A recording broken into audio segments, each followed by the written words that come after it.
فالاب يعني قدوه في سلوكه. لا ينفع الاب ان يجي عليه صلاه الفجر وهو نائم، لازم يستيقظ.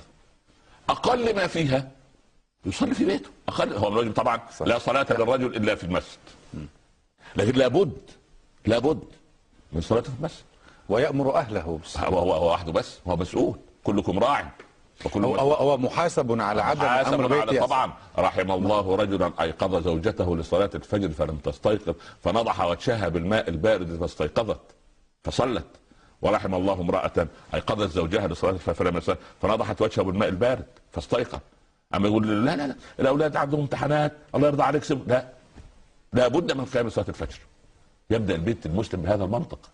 اما بيوت تنتظر لما الشيطان يبول في افواهها وفي اذان اصحابها، اي بركه تلك. والارزاق توزع كما قلنا قبل الشمس، صحيح، يعني صلاه الفجر. فاذا صلى بعد الشمس رزق، ولكن نزعت البركه من رزقه. عجبت يا ام المؤمنين ممن يصلي بعد الفجر بعد شروق الشمس كيف يرزقه الله؟ قالت يرزقه ولكن لا يبارك له في رزقه. ما فيش بركه.